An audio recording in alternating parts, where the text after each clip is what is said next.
오직 성령 7번째 시간, 성령 충만함으로 담대합니다 라는 제목으로 하나님 말씀 나누겠습니다.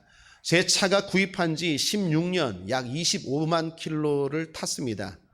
차가 오래되었다 보니 고장도 잦고 수리 비용도 만만치가 않았습니다. 그렇다고 당장 차를 바꿀 계획은 없지만 그래도 중고차를 조금 알아봤습니다. 그렇게 인터넷을 보던 중에 중고차보다 싼 경매차에 대한 이야기를 보았습니다. 자동차도 경매가 있다는 걸 처음 알았습니다. 그렇게 자동차 경매라는 걸 처음 알고 계속 알아보던 중에 노벨상이 경매에 나왔다라는 기사를 보았습니다. 러시아 언론인 드미트리라는 분이 푸틴 러시아 대통령의 언론 탄압에 맞서 싸웠습니다. 그 공로가 인정되어서 노벨 평화상을 받았는데 이번에 우크라이나 국민들을 돕기 위해서 이 노벨상 때 받은 메달을 경매에 내놓았다라는 기사였습니다. 그리고 그게 지난 20일 우리나라 돈으로 1335억 원에 팔렸다, 낙찰되었다라는 기사였습니다. 경매차 생각하다가 경매 메달로 관심이 이어졌습니다. 여러분, 제트기가 3,000포입니다. 3,000포로 잘 빠집니다. 그렇게 인터넷을 계속 보다가 경매와 관련된 일화까지 보게 되었습니다.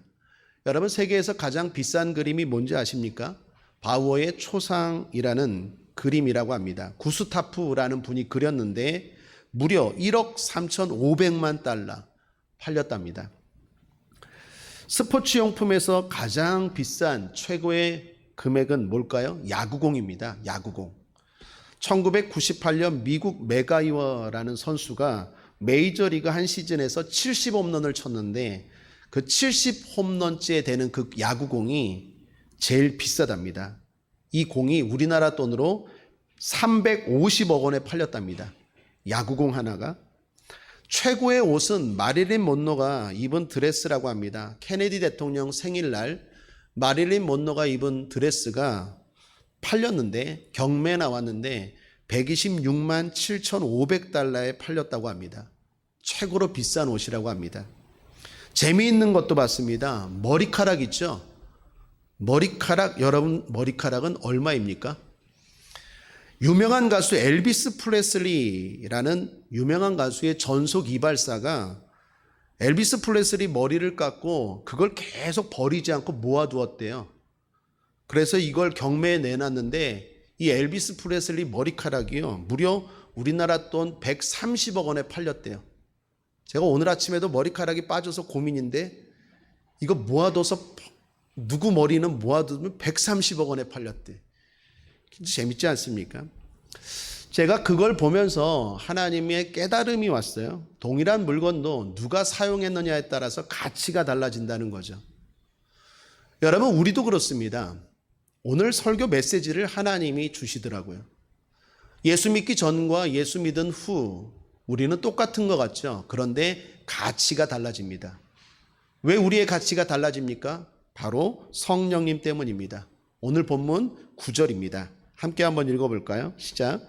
만일 너희 속에 하나님의 영이 거하시면 너희가 육신에 있지 아니하고 영에 있나니 누구든지 그리스도의 영이 없으면 그리스도의 사람이 아니라.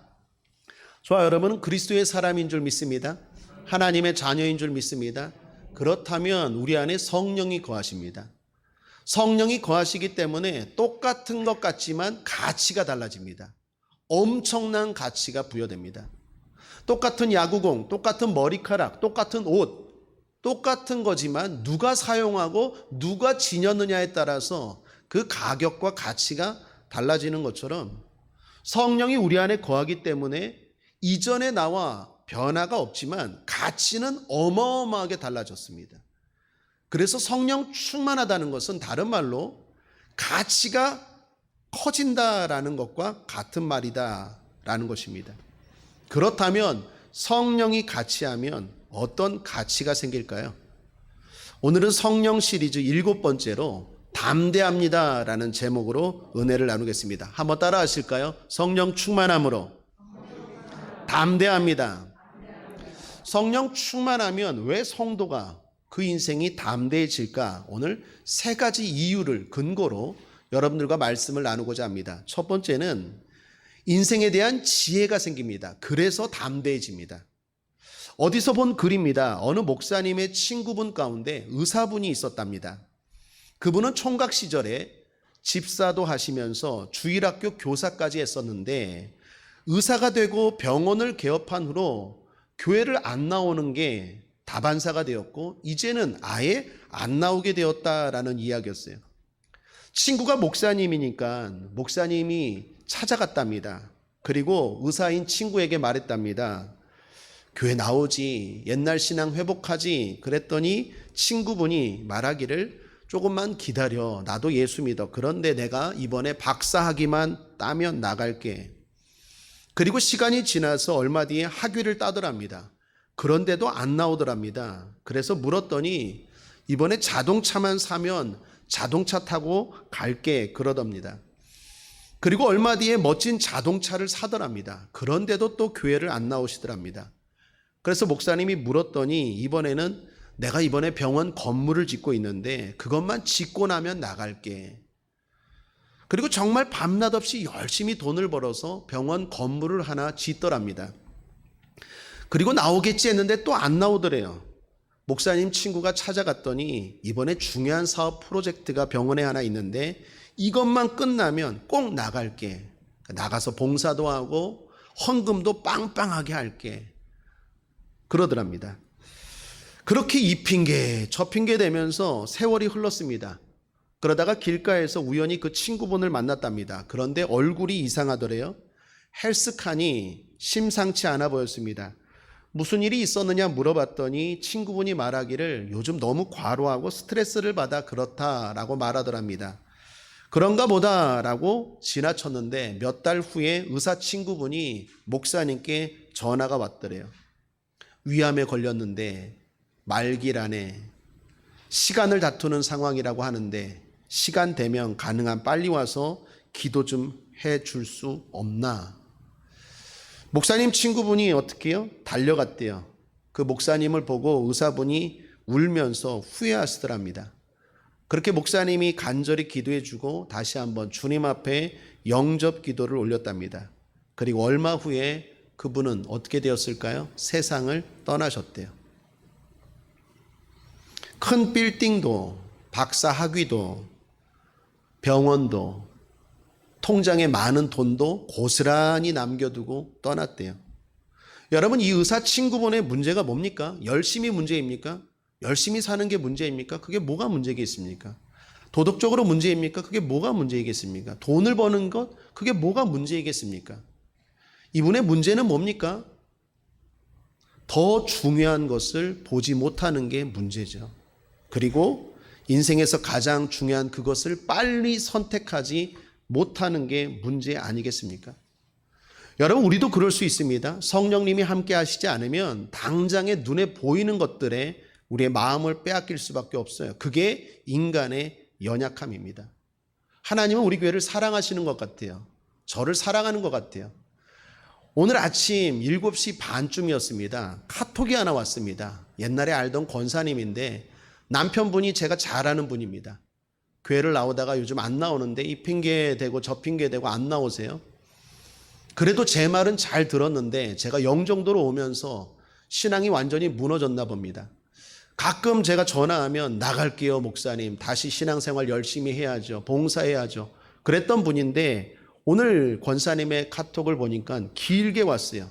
내용은 지난 24일 날 뇌경색으로 쓰러지셔서 사랑병원에 입원했대요. 목사님, 인천 나올 때 꼭 신방해 달라는 카톡이었습니다.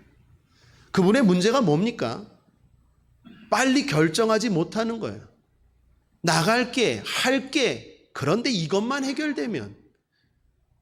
여러분, 우리도 육신의 몸만 갖고 있으면 성령이 역사하지 아니하면 이런 삶을 살 수밖에 없어요. 그러나 성령이 함께 하시면 인생에 대한 지혜가 생깁니다. 먼저 내가 누구인지 확실히 알게 돼요. 본문 16절입니다. 성령이 친히 우리 영으로 더불어 우리가 하나님의 자녀인 것을 증거하시나니. 우리가 하나님의 자녀입니다. 그걸 머리로만이 아니라 마음으로 확실히 알게 하세요. 더 나아가 성령이 함께 하시면 우리 인생의 끝이 어떻게 되는지도 알게 합니다. 11절을 보십시오. 함께 읽겠습니다. 시작. 예수를 죽은 자 가운데서 살리신 이의 영이 너희 안에 거하시면, 그리스도 예수를 죽은 자 가운데서 살리신 이가 너희 안에 거하시는 그의 영으로 말미암아 너희 죽을 몸도 살리시리라. 너희 죽을 몸도 살리시리라. 그렇습니다. 부활이 있습니다. 성령이 함께 하시면 지혜가 생깁니다. 인생이 어디서 와서 어떻게 살다가 어떻게 되는지 머리로만이 아니라 마음으로, 내 심적으로 확실히 알게 됩니다. 그래서 인생에 대한 플랜, 계획이 달라집니다. 내 인생에 대한 계획이 80년 또는 100년을 놓고 계획하던 인생이라면 예수를 믿고 성령이 깨닫게 하시고 죽으면 끝나는 게 아니라 영원히 있다라는 걸 알게 되고 내 인생에 대한 계획이 수정이 됩니다. 영원을 보고 오늘을 살아갑니다. 그러니 인생이 지혜롭죠. 그 모든 것들을 누가? 성령이 확실히 알게 하십니다. 최근에 생각하게 하는 글을 하나 보았습니다. 시인데 이렇습니다.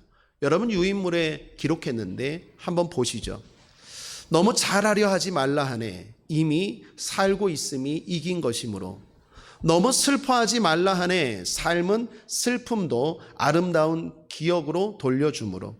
너무 고집 부리지 말라 하네. 사람의 마음과 생각은 늘 변하는 것이므로. 너무 욕심 부리지 말라 하네. 사람이 살아가는데 그다지 많은 것이 필요치 않으므로. 너무 연연해하지 말라 하네. 죽을 것 같던 사람이 간자리에 또 소중한 사람이 오므로.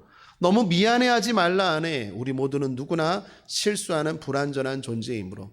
너무 뒤돌아보지 말라 하네. 지나간 날보다 앞으로 살 날이 더 의미 있으므로. 너무 받으려 하지 말라 하네. 살다 보면 주는 것이 받는 것보다 기쁨으로. 너무 조급해하지 말라 하네. 천천히 가도 얼마든지 먼저 도착할 수 있으므로.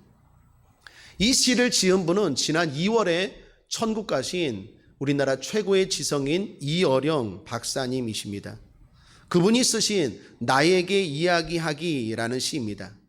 이 시의 특징이 뭡니까? 너무예요. 너무라는 단어가 반복해서 나옵니다. 그분은 세상의 것들에 너무 집착하고 살았던 자신이 후회된다면서 늦은 나이에 자기 자신에게 말하면서 쓴 시라고 합니다. 우리가 알다시피 이어령 박사님 늦은 나이에 딸로 인하여 예수님을 영접하고 세례받았죠. 그리고 나서 영생이 있구나, 죽음 이후에 부활이 있구나 라는 걸 깨닫고 나니까 내 인생 살아온 걸 돌아보니까 너무 후회가 되는 거예요. 또 너무 그래서 쓴 시라고 합니다. 카톡에서 돌아다니는 글을 보았습니다. 마찬가지로 이어령 박사님의 글인데 마지막 수업이라는 글이었습니다. 그 글에서 선생님이 이런 말씀을 하셨다고 합니다. 유언과 같은 말씀이죠. 난 존경은 받았으나 사랑을 받지 못했다. 이것을 너무 늦게 깨달은 것이 후회된다. 아마도 주님을 좀 더 일찍 만나고 더 사랑을 베풀고 사랑받고 믿음으로 살았으면 하는 아쉬움에서 나온 말이라고 합니다. 사랑하는 여러분, 주님을 최우선으로 하고 사는 자가 지혜로운 자입니다. 주님의 말씀을, 주님의 교회를, 주님의 사명을 인생의 우선 목표로 살고 사는 자가 결코 후회 없이 인생을 사는 자인 줄 믿습니다. 그래서 믿음으로 사는 자가 복된 자예요. 지혜의 책 전도서에 보면 이런 말씀이 있습니다. 전도서 7장 18절입니다. 너는 이것을 잡으며 저것을 놓지 마는 것이 좋으나 하나님을 경외하는 자는 이 모든 일에서 벗어날 것임이니라. 생각하게 하는 말씀 아닙니까?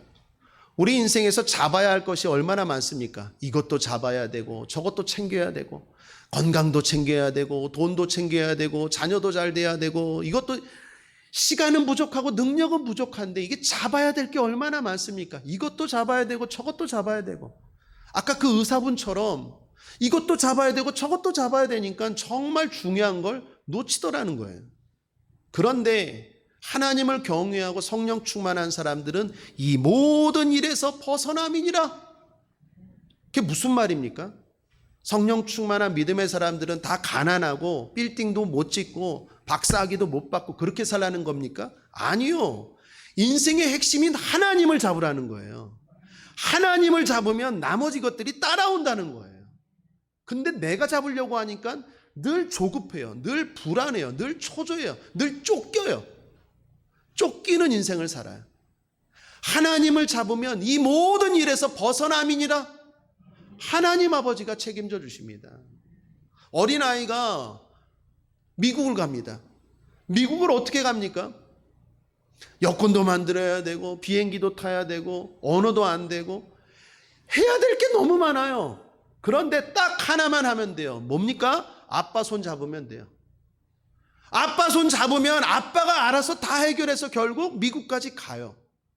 우리 인생도 그렇습니다. 얼마나 잡아야 될 게 많습니까? 이 쏟아지는 정보와 이 수많은 무한 경쟁의 사회 가운데 얼마나 많은 것들을 해야 됩니까? 그런데 성경은 말합니다. 하나님의 백성들은 핵심을 잡으라고. 하나님 손 잡으면 내가 해야 될 것, 하지 못할 것 구분하면서 하나님이 도와주실 줄 믿습니다. 그래서 성령 충만한 사람은 담대하게 살아가는 거예요.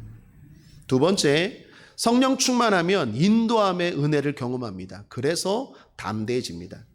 섬에서 온 나그네와 산골에서 온 나그네가 어느 도시 호텔에서 만났답니다. 그런데 서로 싸움이 벌어졌습니다. 싸움의 이유가 해였습니다. 해. 한 친구가 말합니다. 해는 바다에서 뜨는 거야. 그랬더니 산골짜기에서 온 나그네가 말합니다. 어떻게 해가 바다에서 뜨냐? 산에서 뜨지. 그러면서 서로 싸우더래요. 바다에서 온 나그네가 말합니다. 내가 두 눈으로 똑똑히 봤는데 해가 바다에서 뜨는 거? 그랬더니 산에서 온 나그네가 말합니다. 너만 눈이 있냐? 나도 봤어. 해는 산에서 뜨는 거야.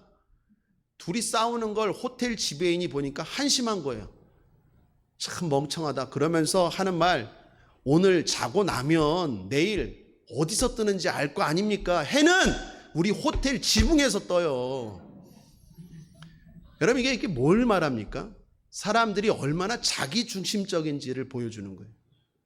자기가 경험한 것, 자기가 생각한 것, 자기가 본 것만 진리라고 생각하는 걸 보여주는 거예요. 요즘 확증 편향이라는 말 많이 쓰죠. 옛날에는 별로 안 썼는데 요즘 젊은 사람들 확증 편향이라는 말 하죠. 그것도 같은 맥락의 말입니다. 자기가 생각하고 일치하는 것들만, 일치하는 정보만 받아들이는 심리가 확증 편향이에요. 사람은 이렇게 연약해요. 자기 한계성에 갇혀 있어요. 그래서 내가 보지 못한 것, 내가 경험하지 못한 것들에 대해서는 그런 게 어딨어? 안 믿으려고 해요. 예수 믿는 우리도 마찬가지입니다. 그런데 성령이 함께 하시면 어떤 일이 일어납니까? 진리로 우리를 인도하세요. 요한복음 16장 13절을 보십시오. 함께 읽겠습니다. 시작. 그러나 진리의 성령이 오시면 그가 너희를 모든 진리 가운데로 인도하시리니 그가 자의로 말하지 않고 오직 듣는 것을 말하시며 장래일을 너희에게 알리시리라. 제가 제 친구한테 학교 다닐 때 전도할 때마다 듣는 얘기예요. 야, 천국 가봤어? 너도 천국 안 가봤잖아. 그런데 왜 예수 믿고 천국 가라고 말해? 늘 나한테 하는 말이에요. 여러분, 우리도 천국 안 가봤어요. 그런데 그게 있다라는 것, 그게 진리라는 걸 어떻게 합니까? 성령이에요.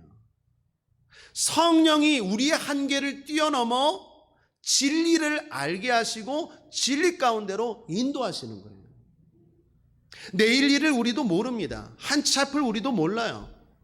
하루에도 수십 명의 수만 건의 교통사고가 일어나고 큰 사건이 일어나고 죽기도 하고 다치기도 하는데 예수 믿는다고 우리도 알지 못해요. 그럼에도 불구하고 우리가 담대한 이유가 뭡니까? 하나님이 인도하시기 때문이에요. 그걸 어떻게 합니까? 성령 충만한 사람들은 하나님의 인도함을 받아요. 오늘 본문 14절을 보십시오. 무릇 하나님의 영으로 인도함을 받는 그들은 곧 하나님의 아들이라. 저와 여러분, 예수 믿고 하나님의 자녀인 줄 믿습니다.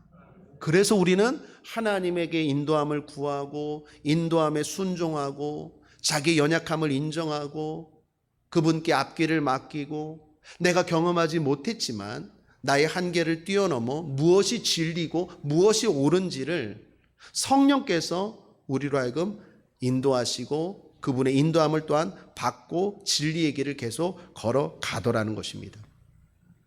저는 안 가봤지만 일본 히로시마에 가면 원자폭탄이 떨어진 곳을 기념한 히로시마 평화 기념 공원이 있다고 합니다. 그런데 그곳에 가면 많은 사람들이 충격받는 것 하나가 있다고 하는데 바로 경고문이라고 합니다. 어떤 경고문일까요? 미국이 1945년 8월 6일 원자폭탄을 투하하기 전에 수일 동안 삐라라고 하죠. 경고문을 뿌렸대요. 수십만 장. 그 경고문에는 이렇게 쓰여 있다고 합니다. 시민 여러분, 1945년 8월 6일 원자탄을 투하할 예정입니다. 그러므로 그 전에 빨리 50km 밖으로 피하십시오라는 경고문을 미국이 인도주의적인 입장에서 히로시마에 원자탄 투하하기 전 수십일 동안 계속 삐라를 뿌렸대요. 그 삐라를 받은 일본 사람들 대부분이 서로 말하기를 미군이 전쟁에서 지니까 이거 사기치는구만, 이런 삐라를 버려서 공갈치는 거구만, 또는 30만 명이나 죽는 폭탄이 어딨어, 이런 게 말이 돼? 말이 돼 서로? 그러면서 또는 야 상황을 지켜보자, 나중에 어떻게 되는지 뭐 등등등 안 믿었어요. 그리고 도망가지 않았대요. 결국 어떻게 되었습니까? 1945년 8월 6일 미국은 말한 대로 히로시마에 리틀보이라는 원자폭탄을 투하했죠. 그리고 꽝! 하고 번쩍이는 순간 30만 명이 그 순간에 다 죽어버렸어요. 그리고 그 핵폭탄 여파로 폭풍이라고 하죠. 수많은 사람들이 지금도 이런저런 고통을 당하고 있다고 합니다. 사랑하는 여러분, 오늘날도 그런 거 같지 않습니까? 성경은 수십 년 동안 우리가 사는 내내 경고하지 않습니까? 진리의 길을 걸어가, 말씀대로 살아, 천국과 지옥이 있어, 죽는 그 순간에 천국과 지옥으로 갈라져. 끊임없이 성경이 우리에게 경고하지 않습니까? 그런데 많은 사람들이 그 말을 어떻게 듣습니까? 그런 게 어딨어, 두고 봐야지, 그 그냥 교인들이 하는 얘기지, 이런 핑계 저런 핑계 대면서 안 듣잖아요. 왜 안 들을까요? 답은 성령이에요. 우리도 죽어보지 않았지만, 우리도 이 삶을 경험해보지 못했지만 믿어지는 이유가 바로 성령 때문입니다. 그래서 성령 충만한 사람들은 인생에 대한 지혜, 인도함에 대한 은혜를 알기 때문에 담대하게 살아가요. 어디서 와서 무엇을 하다가 어떻게 되는지 알고, 내가 지금 살아가는 게 어떤 게 진리이고 어떻게 살아야 하는 게 바른 것인지 알기 때문에 그 사람은 담대하다는 것입니다. 오늘 말씀 15절에 보면 성령에 대한 이런 말씀이 있습니다. 함께 한번 읽어볼까요? 시작. 너희는 다시 무서워하는 종의 영을 받지 아니하였고 양자의 영을 받았으므로 아바 아버지라 부르짖느니라. 성령의 특징이 뭡니까? 무서워하는 영이 아니라 우리에게 담대하게 하고 평안을 주시는 영이에요. 그러니까 성령 충만하면 두려움이 떠나가요. 왜 떠나갑니까? 앞서 말한 것처럼 인생이 어떤 건지를 알아요. 누가 나와 함께 하는지를 알아요. 어떻게 되는지를 알아요. 그리고 내가 어떻게 살아야 어떻게 되는지도 알아요. 이걸 다 알기 때문에 두렵지가 않아요. 힘들면 어떻게 합니까? 하나님께 아바 아버지라 부르짖느니라. 부르짖느니라, 기도해요. 특별히 어떻게 기도요? 아바 아버지라고 말한대요. 아바라는 말은 아람어입니다. 아람어로서 우리말로 말하면 아빠라는 뜻이에요. 아버지보다도 훨씬 더 친밀한 단어죠. 이 아바라는 단어를 누가 사용했을까요? 예수님이 하나님께 기도하실 때 사용한 단어가 아바입니다. 마가복음 14장 36절에 보면 가라사대 아바 아버지여, 아버지께는 모든 것이 가능하오니 이 잔을 내게서 옮기시옵소서. 그러나 나의 원대로 마옵시고 아버지의 원대로 하옵소서 하시고. 아바 아버지. 아빠, 아버지라고 예수님이 사용한 단어가 아바예요. 성령이 우리 가운데 함께 하시고 성령으로 충만하면 하나님 아버지가 머리가 아니라 아빠라는 친밀한 마음으로 느껴지고 진짜 믿어지고 진짜 가까이 있고 함께 있음이 느껴진다라는 거예요. 여러분 한번 따라할까요? 하나님, 아빠. 어떠세요? 어색합니까? 평안합니까? 친밀합니까? 하나님이 함께 하심이 느껴지십니까? 성령 충만하면요, 하나님이요 그냥 멀리 있는 아버지, 정말 의심 이런 게 아니라 아빠, 힘들 때마다 아빠, 어려울 때마다 아빠, 이럴 만큼 친밀하고 가깝게 느껴지더라는 거예요. 결론은 뭡니까? 성령 충만이에요. 성령 충만하지 아니하면 이 모든 것들이 허망하게 들려요. 마지막 세 번째입니다. 성령 충만하면 고난에 맞서는 용기가 생겨요. 그래서 담대해집니다. 여러분, 우리에게 살아가다 보면 필요한 고난이 있습니다. 예수님을 믿어도 감당해야 될 고난이 있죠. 그런데 그 고난은 이전의 고난과 달라요. 불신자일 때가 고난과 예수 믿은 후의 고난이 달라요. 성격이 다르고 목적이 다릅니다. 유익한 고난입니다. 17절을 보시면 자녀이면 또한 후사, 곧 하나님의 후사요 그리스도와 함께한 후사니 우리가 그와 함께 영광을 받기 위하여 고난도 함께 받아야 될 것이니라. 영광을 받기 위한 고난이에요. 고난 자체는 싫어요. 고난을 누가 좋아하겠습니까? 그런데 고난을 생각할 때 항상 이 고난의 결과를 생각해야 돼요. 이 고난이 고난으로 끝나면 나도 싫죠. 힘들죠. 근데 이 고난이 뭔가를 가져와요. 그러면 그 고난은 참을 수 있는 거예요. 기쁨이 되는 거예요. 즐거운 거예요. 제가 수요 예배 때 한번 이야기했죠. 어떤 분이 이사를 했는데 옆에 공장이 있어요. 그 공장에서 매연이 나오고 소리가 시끄러운 거예요. 도저히 못 살겠는 거예요. 그래서 그 아파트 주민들과 연합해서 그 공장을 상대로 소송을 걸려고 했어요. 소송을 걸려고 알아보던 중에 이 사람이 소송을 포기했어요. 왜 포기했을까요? 이사 오기 전에 금융권에서 일하는 친구가 주식을 사라고 해서 주식을 샀는데 마침 그 주식이 이 공장이에요. 그러니 어떻게 소송을 걸어요? 내 주식이 걸린 공장인데. 근데 희한하죠? 그걸 알고 나니까 그렇게 시끄럽던 공장 소리가 아름답게 들리네? 내 돈이 증식되는 것처럼 들리니까 공장의 소음이 아니라 아주 좋게 들리는 거예요. 매연이 아니라 향기로 이게 뭔 말입니까? 고난이라는 게 고난 자체가 싫어요. 예수 믿어도 고난이 싫죠. 그런데 이 고난이 뭘 위한 고난인지를 알면 이길 수 있는 거예요. 참을 수 있는 거예요. 예수 믿어도 고난이 있어요.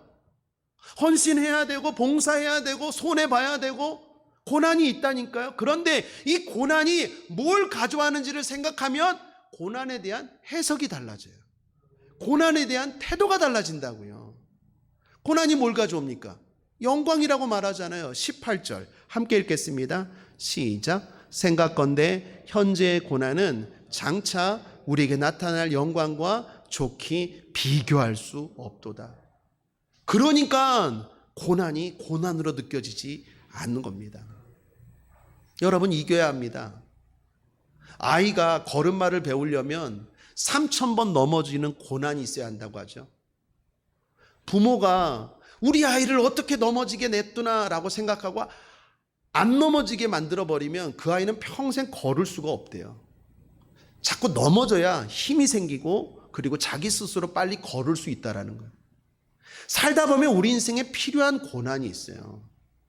그 고난은 감당해야 됩니다. 이겨야 되는 거예요. 이기면 돼요.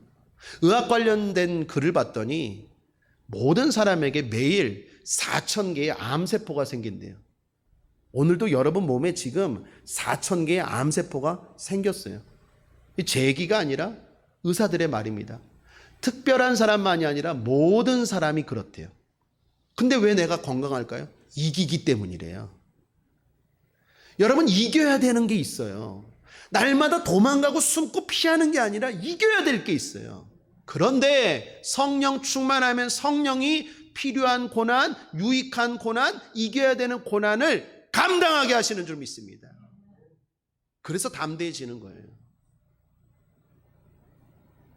이 세상에서 가장 향기로운 향로는요, 꽃이나 열매에서 뽑아낸 것이 아니라고 합니다. 고래의 기름에서 뽑아낸 거래요. 그것도 건강한 고래가 아니라 수많은 고난을 겪은 고래에서 뽑은 향로가 아주 향기로운 냄새가 난대요. 여러분, 우황 아십니까? 한의학에서 사용하는 우황.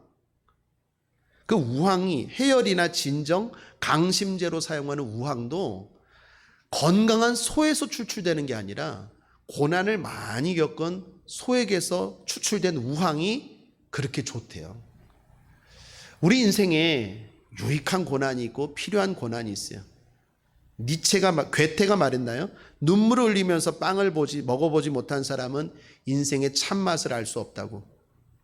지혜도 고난 가운데서 나오는 지혜가 있어요. 하나님은 우리를 사랑하셔서 필요한 고난을 허락하십니다. 그리고 감당 못할 때는 피할 길을 내어주세요. 감당할 수 있는 고난만 허락하세요. 중요한 건 성령 충만할 때 이 고난을 두려워하지 않아요. 더 나아가 이 고난에 대한 해석을 잘해요. 유익한 고난이구나. 필요한 고난이구나. 내가 이겨야지. 그래서 상을 받아야지. 이길 수 있어. 감당할 수 있어. 할 수 있어. 이걸 누가 줍니까? 성령이 줘요. 성령 충만하지 않으면 맨날 신세한탄이에요.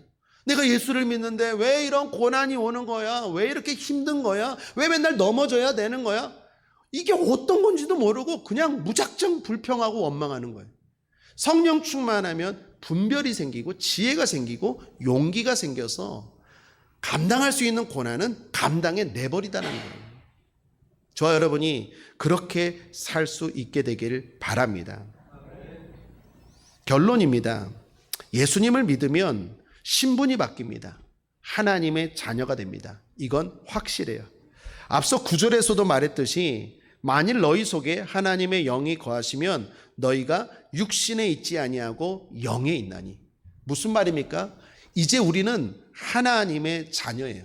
우리의 신분은 하나님의 거룩한 백성입니다. 그런데 문제는 아직도 영향력이 남아있어요.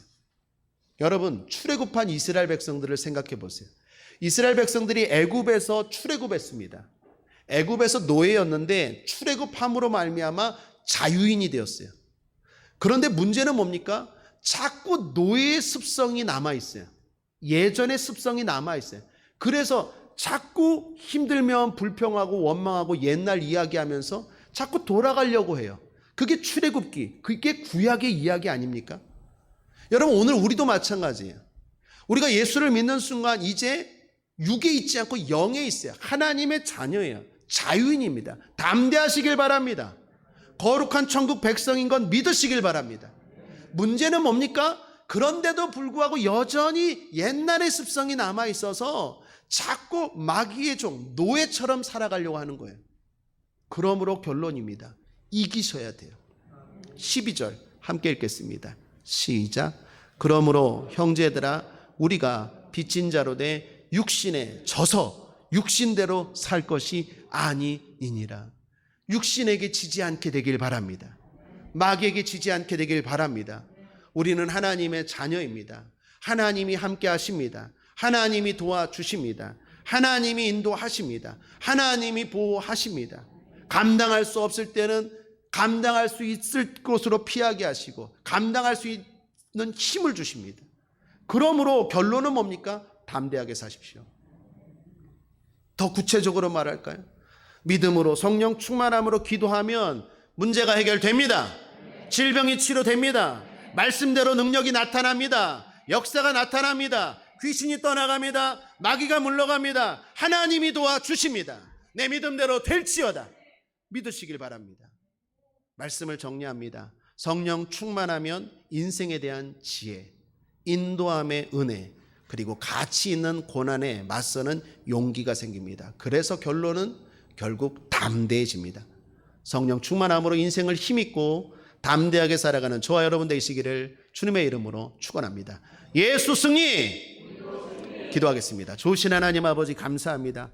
오늘도 성령 충만함으로 하나님 백성답게 하나님의 자녀답게 살아가는 우리 거룩한 복된 성도들 되게 하여 주옵소서. 감사드리며 예수님의 이름으로 축복하고 기도했습니다. 아멘.